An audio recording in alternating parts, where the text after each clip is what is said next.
Paru tuition സെന്ററിന്റെ വാതിൽ കടന്ന് പുറത്തേക്ക് അപ്രത്യക്ഷയായപ്പോൾ സിദ്ധാർത്ഥ് തന്റെ കസേരയിൽ നിശ്ചലനായി ഇരുന്നുപോയി. ഈ ട്യൂഷൻ സെന്ററിൽ പാറുവിനെ പഠിപ്പിക്കാൻ തുടങ്ങിയിട്ട് വെറും 3-ാം ദിവസമേ ആകുന്നുള്ളൂ. വലിയ പരിചയമൊന്നും അവളുമായി ഇല്ല. എങ്കിലും ആ നിമിഷം ട്യൂഷൻ റൂമിലുണ്ടായ നിശബ്ദത അവനിൽ വല്ലാത്തൊരു അസ്വസ്ഥത നിറച്ചു. മുന്നിലെ മേശപ്പുറത്ത് തുറന്നു കിടക്കുന്ന ബയോളജി പുസ്തകത്തിലേക്ക് അവൻ നോക്കി. പേജിലെ ചിത്രങ്ങളും ശാസ്ത്രീയമായ വിവരണങ്ങളും കൺമുന്നിലുണ്ടെങ്കിലും അവൻ്റെ കണ്ണുകൾ അക്ഷരങ്ങളിൽ തങ്ങി നിന്നില്ല. അക്ഷരങ്ങൾ വെറും മഷിപ്പാടുകളായി അവൻ്റെ കാഴ്ചയിൽ ഒതുങ്ങി. അവൻ്റെ മനസ്സ് മുഴുവൻ ട്യൂഷൻ സെന്ററിന് പുറത്തേക്കുള്ള പാതയിലായിരുന്നു. 3 ദിവസമായി അവൾ ഇവിടെ വരുന്നു. ആദ്യ ദിവസങ്ങളിൽ ഒരു മിണ്ടാപ്പൂച്ചയെപ്പോലെ ആരെയും നോക്കാതെ പഠിച്ചിരുന്ന പെൺകുട്ടി. ഇന്ന് പെട്ടെന്നുണ്ടായ അവളുടെ ആ നിശബ്ദത, വിറയ്ക്കുന്ന ശബ്ദത്തോടെ പറഞ്ഞ വാക്കുകൾ അവൻ്റെ ഉള്ളിൽ ഒരു നീറ്റലായി പടർന്നു. അവൻ അറിയാതെ തലയുയർത്തി അവൾ നടന്നകന്ന വഴിയിലേക്ക് നോക്കി. സന്ധ്യയുടെ മങ്ങൽ വീണ ആ വഴിയിൽ ഇപ്പോൾ ആരുമില്ല. മഴ പെയ്തതിൻ്റെ ആർദ്രത മുറ്റത്തെ മണ്ണിൽ തങ്ങി നിൽക്കുന്നുണ്ട്. ട്യൂഷൻ സെന്ററിൻ്റെ പുറത്തെ തൂണിലെ മങ്ങിയ ബൾബിൻ്റെ മഞ്ഞ വെളിച്ചം നനഞ്ഞ മുറ്റത്ത് വീണ ഒരു തരം വിഭ്രമകരമായ അന്തരീക്ഷം സൃഷ്ടിക്കുന്നു. പക്ഷെ ആ കാഴ്ചയേക്കാൾ തീക്ഷ്ണമായി അവൻ്റെ മനസ്സിൽ തെളിഞ്ഞത് ട്യൂഷൻ ക്ലാസിൻ്റെ അവസാന നിമിഷങ്ങളിൽ പാറുവിൻ്റെ മുഖത്തുണ്ടായ ഭാവമാണ്. എനിക്കൊന്നും മനസ്സിലാകുന്നില്ല, അവൾ പറഞ്ഞ ആ വാക്കുകൾ കേവലം ഒരു പാഠഭാഗത്തെക്കുറിച്ചുള്ള പരാതിയായിരുന്നില്ല. അതിൽ ഒരുപാട് ഭാരമുണ്ടായിരുന്നു. ബയോളജിയിലെ കടുപ്പമേറിയ തിയറികളായിരുന്നില്ല അവളുടെ പ്രശ്നം. മറിച്ച് നേരിടാൻ കഴിയാത്ത ഏതോ പ്രതിസന്ധിയുടെ മുന്നിൽ പകച്ചു നിൽക്കുന്ന ഒരു പെൺകുട്ടിയുടെ നിസ്സഹായതയായിരുന്നു ആ ശബ്ദത്തിൽ. ജീവിതം തന്നെ മുന്നോട്ട് കൊണ്ടുപോകാൻ കഴിയാതെ തളർന്നു നിൽക്കുന്നവളുടെ നെടുവീർപ്പ്. സിദ്ധാർത്ഥിന് പാറുവിനെ വലിയ പരിചയമില്ല. ഈ 3 ദിവസത്തിനുള്ളിൽ ട്യൂഷൻ ക്ലാസ്സിൽ വെച്ചോ പുറത്തോ അവളുമായി കാര്യമായ സംസാരം ഉണ്ടായിട്ടില്ല. എങ്കിലും എപ്പോഴും അവൾക്ക് ഒരു പ്രത്യേകത ഉള്ളതുപോലെ അവന് തോന്നി. ഒരേ സ്കൂളിൽ പഠിച്ചവരാണ് അവർ. ഒരേ മൈതാനത്ത്, ഒരേ അസംബ്ലിയിൽ വർഷങ്ങളായി കാണുന്ന മുഖം. പക്ഷേ വലിയ സൗഹൃദമൊന്നും ഉണ്ടായിരുന്നില്ല. സ്കൂളിൽ പഠിച്ചിരുന്ന കാലത്ത് പാറുവിനെ കാണാത്ത ഒരു ദിവസം പോലും ഉണ്ടായിരുന്നില്ല. എങ്കിലും അവളിലേക്ക് അടുക്കാനുള്ള ഒരു സാഹചര്യവും ഇന്നുവരെ ഉണ്ടായിട്ടില്ല. അവൻ ഓർമ്മയുണ്ട്, 1-ാം ദിവസം പാർവതി സ്കൂളിൽ വന്നപ്പോൾ പോലും അച്ഛൻ്റെ കൈ വിടാതെ നിന്നത്. അന്ന് അവൻ 10-ലോ മറ്റോ ആയിരുന്നു. മറ്റു കുട്ടികൾ ഓടി നടക്കുമ്പോൾ അവൾ മാത്രം ക്ലാസ് മുറിയുടെ ഒരു മൂലയിലിരുന്നത്. ആരെങ്കിലും സംസാരിക്കാൻ വന്നാൽ പോലും ആദ്യമൊന്ന് പേടിച്ചു നോക്കും, പിന്നെ മാത്രം മറുപടി പറയും. എല്ലാത്തിൽ നിന്നും ഒഴിഞ്ഞു മാറും. അവൾ പണ്ടേ അങ്ങനെയായിരുന്നു, സിദ്ധാർത്ഥ് മനസ്സിൽ പറഞ്ഞു. പേടിയുള്ള കുട്ടി, വളരെ വേഗം കരയുന്ന കുട്ടി, ചെറിയ കാര്യങ്ങൾ പോലും മനസ്സിൽ കൊണ്ടു നടക്കുന്ന കുട്ടി. പക്ഷേ അതേ സമയം ആരെങ്കിലും അവളെ സ്നേഹിച്ചാൽ ആ സ്നേഹത്തെ ജീവനോടെ കൊണ്ടു നടക്കുന്നവൾ. ഈ 3 ദിവസത്തെ ക്ലാസ്സിലൂടെ അവൻ മനസ്സിലാക്കിയത് ഇപ്പോൾ കാണുന്ന പാറു ആ പഴയ പാറുവല്ല. അവളുടെ ചിരി കുറഞ്ഞിരിക്കുന്നു, സംസാരം കുറഞ്ഞിരിക്കുന്നു. ആളുകളെ കാണുമ്പോൾ പോലും എന്തോ ഒളിപ്പിക്കുന്നത് പോലെ ക്ലാസ്സിൽ നിന്ന് പുറത്തേക്ക് നോക്കി നിൽക്കും.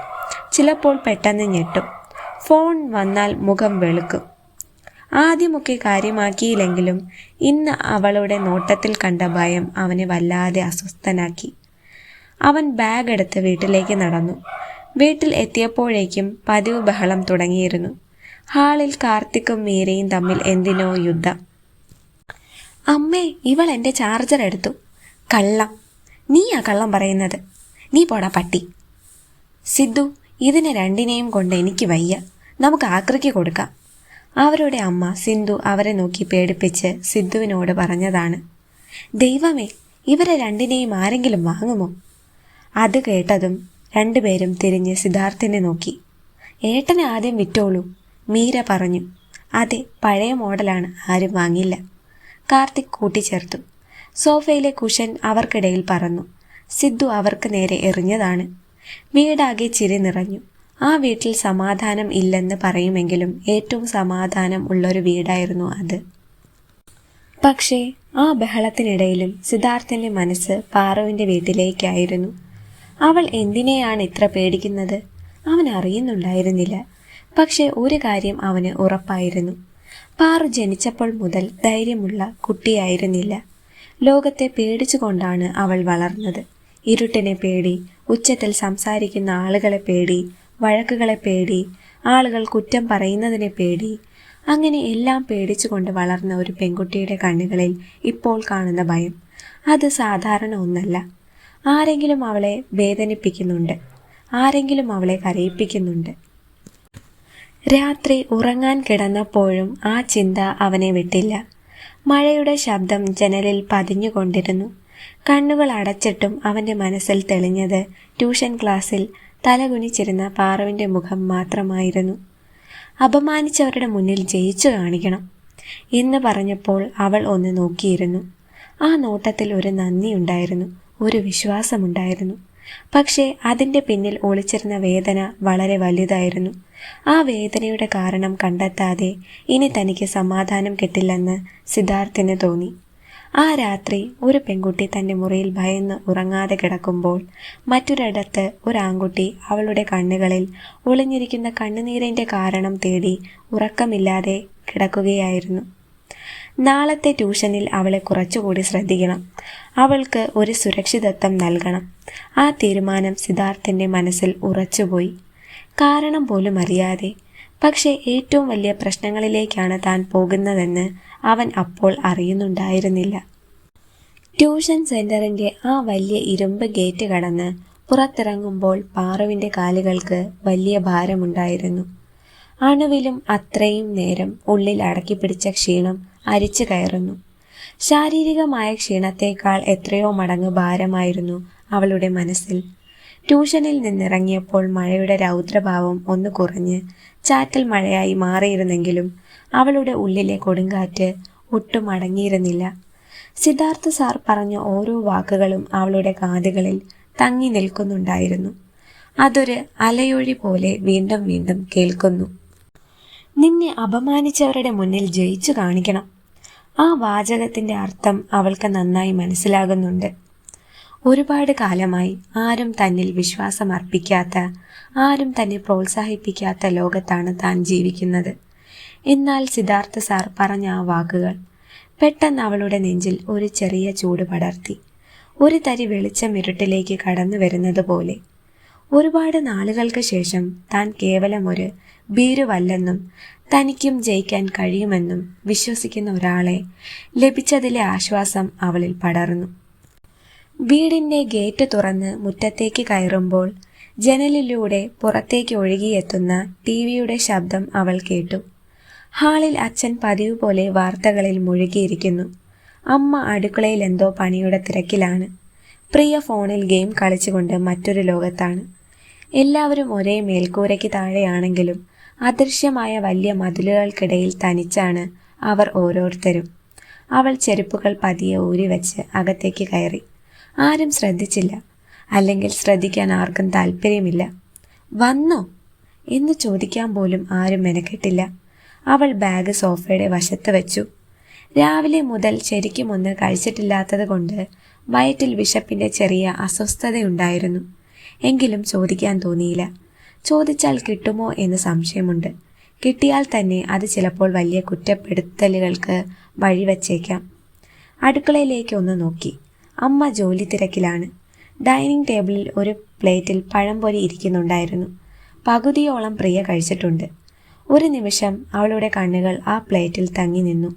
സ്കൂളിൽ നിന്ന് വരുമ്പോൾ പലഹാരവും ചായയും വെച്ച് കാത്തിരിക്കുന്ന അമ്മമാരെക്കുറിച്ചുള്ള കഥകൾ അവൾ കേട്ടിട്ടുണ്ട്. മോളെ ക്ഷീണിച്ചില്ലേ എന്ന് ചോദിച്ച് തോളിൽ തലോടുന്ന അമ്മമാർ. പക്ഷേ പാറുവിൻ്റെ വീട്ടിൽ കഥ മറ്റൊന്നാണ്. ചായ വേണോ എന്ന് ചോദിക്കാൻ പോലും ആരും മെനക്കെടാറില്ല. മറ്റുള്ളവർക്ക് ഇതൊരു പക്ഷേ ചെറിയ കാര്യമായിരിക്കും. പക്ഷേ സ്നേഹം പലപ്പോഴും വലിയ വാക്കുകളിലല്ല, ഇത്തരം ചെറിയ കാര്യങ്ങളിലാണ് ഇരിക്കുന്നതെന്ന് പാറു തിരിച്ചറിയുന്നുണ്ടായിരുന്നു. ആരും പറയാതെ തന്നെ ഒരാൾക്കായി മാറ്റിവെക്കുന്ന ചായക്കപ്പ്, അല്ലെങ്കിൽ എടുത്തു വയ്ക്കുന്ന പലഹാരം, അതൊക്കെ വലിയ സ്നേഹത്തിൻ്റെ തെളിവുകളാണ്. ജീവിതം മുഴുവൻ ഒരു പിടി സ്നേഹത്തിന് വേണ്ടി കൊതിക്കുന്ന ചില കുട്ടികളുണ്ട്. അവരിൽ ഒരാളാണ് താനെന്ന് അവൾക്ക് തോന്നിപ്പോയി. പെട്ടെന്ന് കണ്ണുകൾ നിറഞ്ഞു വരുന്നുവെന്ന് തോന്നിയപ്പോൾ അവൾ മുഖം തിരിച്ചു. ഇതൊക്കെ ചിന്തിച്ചാൽ മതി, വെറുതെ വഷളാക്കണ്ട. അവൾ സ്വയം ശകാരിച്ച് ആ ചിന്തകളെ ഉള്ളിലേക്ക് ഒതുക്കി. അവൾ നേരെ മുറിയിലേക്ക് കയറി വാതിൽ കുറ്റിയിട്ടു. കട്ടിലിലേക്ക് തളർന്നിരുന്നപ്പോൾ ശരീരം മുഴുവൻ തകർന്ന് വീഴുന്നതുപോലെ. അപ്പോഴാണ് ബാഗിൽ നിന്ന് ബയോളജി പുസ്തകം പുറത്തേക്ക് കാണപ്പെട്ടത്. സിദ്ധാർത്ഥ് സാർ വരച്ച ആ ഡയഗ്രം, അദ്ദേഹം കുറിച്ചു വെച്ച ലളിതമായ നോട്ടുകൾ. അവൾ കുറച്ചു നേരം അതിലേക്ക് നോക്കി നിന്നു. പിന്നെ പതിയെ ആ പുസ്തകം കയ്യിലെടുത്തു. ആദ്യ പേജ് തുറന്നു. സാധാരണയാണെങ്കിൽ ഈ സമയം പുസ്തകം തുറക്കുമ്പോൾ അക്ഷരങ്ങൾ തലയിൽ കറങ്ങുന്നത് പോലെ തോന്നും. പക്ഷേ ഇന്നെന്തോ ഒരു മാറ്റമുണ്ട്. ഇവിടെ നിന്നാണ് തുടങ്ങേണ്ടത്. സിദ്ധാർത്ഥ് സാർ പറഞ്ഞത് അവളുടെ ഉള്ളിൽ തെളിഞ്ഞു. അവൾ പേനയെടുത്തു. ഒന്നാമത്തെ പോയിന്റ് വായിച്ചു. രണ്ടാമത്തെ പോയിന്റ്, മൂന്നാമത്തെ. അവൾ ഒന്ന് നിർത്തി. വീണ്ടും വായിച്ചു. സത്യമാണ്, അവൾക്ക് മനസ്സിലാകുന്നുണ്ട്. സിദ്ധാർത്ഥ് സാർ പറഞ്ഞ വഴികളിലൂടെ പോയപ്പോൾ ഇത്രയും നാൾ വളരെ കടുപ്പമായി തോന്നിയ കാര്യങ്ങൾ എളുപ്പമാകുന്നു. ആ തിരിച്ചറിവ് വന്ന നിമിഷം അവളുടെ കണ്ണുകൾ വിടർന്നു. തനിക്ക് പഠിക്കാൻ കഴിയാത്തതല്ല പ്രശ്നം, താൻ ഭയത്തിൻ്റെ തടവറയിലായിരുന്നു എന്നതാണ് കാര്യം. ഇന്ന് ആദ്യമായി ആ ഭയത്തിൻ്റെ ഒരു ചെറിയ വിള്ളൽ വീണിരിക്കുന്നു. അവൾ ആവേശത്തോടെ വീണ്ടും വായിച്ചു. ഡയഗ്രം വരച്ചു. ഉത്തരം എഴുതാൻ ശ്രമിച്ചു. സമയം പോകുന്നത് പോലും അവൾ അറിഞ്ഞില്ല. അരമണിക്കൂർ, 1 മണിക്കൂർ. ഒടുവിൽ പുസ്തകം അടച്ചു വെച്ചപ്പോൾ അവളുടെ ചുണ്ടിൽ വളരെ ചെറുതെങ്കിലും ആത്മാർത്ഥമായൊരു പുഞ്ചിരി വിരിഞ്ഞു. ഒരുപാട് നാളുകൾക്ക് ശേഷമുള്ള ഒരു വിജയം. അവൾ കട്ടിലിലേക്ക് ചാരി വിശ്രമിക്കുമ്പോഴാണ് ഫോണിൻ്റെ സ്ക്രീൻ തെളിഞ്ഞത്. ഒരു മെസ്സേജ് വന്നിരിക്കുന്നു. ഹൃദയം പെട്ടെന്നൊന്ന് പിടഞ്ഞു. കൈകൾ തണുത്തു. പതിയെ ഫോൺ കയ്യിലെടുത്തു. നമ്പർ പരിചയമില്ലാത്തത് തന്നെയായിരുന്നു. വിറയ്ക്കുന്ന വിരലുകളോടെ അവൾ ആ മെസ്സേജ് തുറന്നു. അടുത്ത നിമിഷം അവളുടെ ശരീരത്തിലെ രക്തം മുഴുവൻ മരവിച്ചുപോയി. ഫോണിലെ വരികൾ കണ്ണിൽ തെളിയുമ്പോൾ ശ്വാസം മുട്ടുന്നത് പോലെ. ഇന്ന് ട്യൂഷനിൽ ഇരുന്ന് പഠിച്ചത് നന്നായിരുന്നോ പാർവതി? ഫോൺ കയ്യിൽ നിന്ന് വഴുതിപ്പോകാൻ തുടങ്ങി. നെഞ്ചെടുപ്പ് നിയന്ത്രണം വിട്ടു. ട്യൂഷൻ കഴിഞ്ഞ ആ ക്ലാസ്സിൽ സിദ്ധാർത്ഥ് സാറും താനും മാത്രമല്ലേ ഉണ്ടായിരുന്നുള്ളൂ. പിന്നെ ആരാണിത് കണ്ടത്? ആര്? ഈ ചോദ്യം അവളുടെ തലച്ചോറിൽ മിന്നൽ പോലെ പാഞ്ഞു. വെറും നിമിഷങ്ങൾക്കുള്ളിൽ വീണ്ടും ഫോൺ വൈബ്രേറ്റ് ചെയ്തു. മറ്റൊരു മെസ്സേജ് കൂടി. നിന്നെ ഞാൻ കാണുന്നുണ്ട്. ആ വരി വായിച്ചതും ഭയം കൊണ്ട് പാറുവിൻ്റെ കണ്ണുകൾ വലുതായി. വിറയ്ക്കുന്ന കണ്ണുകൾ മുറിയിലെ ജനാലയിലേക്ക് പാഞ്ഞു. പുറത്ത് കൂരിരുട്ടാണ്. മഴ തകർത്തു പെയ്യുന്നു. കാറ്റിലുലയുന്ന മരച്ചില്ലകൾ ജനാലയിൽ തട്ടി ശബ്ദമുണ്ടാക്കുന്നു. ആ ഇരുട്ടിൽ മഴയുടെ മറവിൽ എവിടെയോ ഒരാൾ തന്നെ സൂക്ഷിച്ച് നോക്കുന്നുണ്ടെന്ന് അവൾക്കുറപ്പായി. വീണ്ടും ഫോൺ വൈബ്രേറ്റ് ചെയ്തു. മൂന്നാമത്തെ മെസ്സേജ്. നാളെ സ്കൂളിൽ കാണാം. പാറു ആ കട്ടിലിൽ നിശ്ചലയായി. തണുത്തുറഞ്ഞിരുന്നുപോയി.